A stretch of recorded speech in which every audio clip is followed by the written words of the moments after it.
I'm paying till 11 o'clock at night out of Gary's budget. I'm paying $14.50 an hour till 11 o'clock at night. And I can ring here at 9:30, and Gary will be in bed, which is fine. I'm just ringing to check. Yeah, you know, he's fine. He's snoring his head off. And you can hear the TV blaring, because there's only one person working. And I know they've been sat on their bottoms watching his telly for the last half an hour.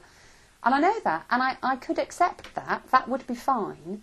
But when I come over and find things that aren't done, jobs that should have been done, I think, I know for a fact you were sat on the sofa watching the telly last night. Why weren't you doing those jobs? Why should I have to ask you to clean the sleeping room out? Why should I have to ask? And it's getting, I suppose it is getting a bit silly, really.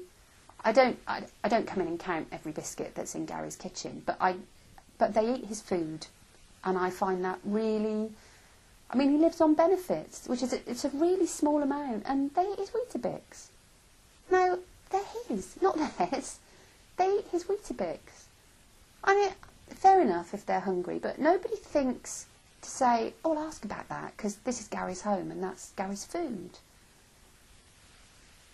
Maybe it wouldn't bother me if the important stuff was right, because I'd have sorted it out with them. If I trusted the person, if I had a better relationship with them, then maybe I'd be able to deal with it, and I'd cope. But you can't have parental responsibility for your child for 25 years, 24/7, you know, especially Gary. You know, we've worked hard with Gary because we love him, and you can't just suddenly go away and stop caring.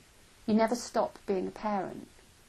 And that makes me really cross about services when they expect you to stop being a parent. And they do some things that emotionally would just really upset me, really hurt me as a mum.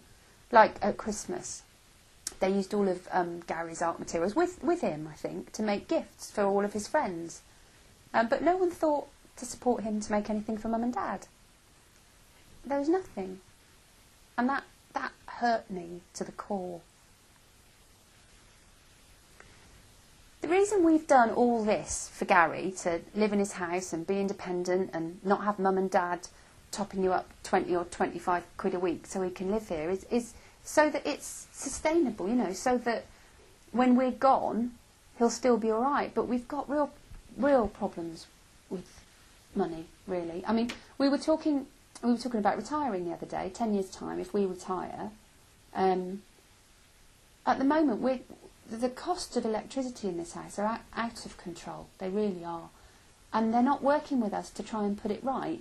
So we're topping up 20 odd quid a week, and we're not going to be able to find 100 quid a month to keep this going for Gary. So people have got to cut costs. And I'm not being funny, but I got up this morning, because I stayed here last night, and I got up this morning, and the washer hadn't been done overnight. And it would have been so much cheaper, seriously, so much cheaper, just to put it on overnight, off-peak. We are spending an absolute fortune on electricity, and they just don't seem to want to work with us on reducing the costs. They just seem to accept that good old Mum and Dad will top us up. But we can't keep doing that forever and a day. I mean, what happens when we're not around anymore?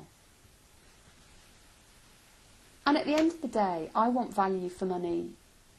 You know, I'm not for the taxpayer, but for my son, for that boy, for that young man over there. I want him to have a decent life, a good life, do things, and get, you know, value for money.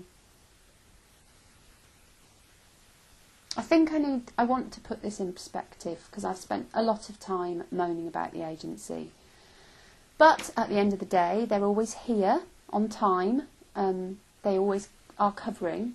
And if there's a crisis, we tend to work it out between us, don't we? I mean, the snow recently caused a few problems. But I think they haven't got the fundamentals right. But the important thing is they're trying. They are really trying hard. And it's a learning curve. It's a learning curve for them, and it's a learning curve for us. And we're just committed to sorting it out.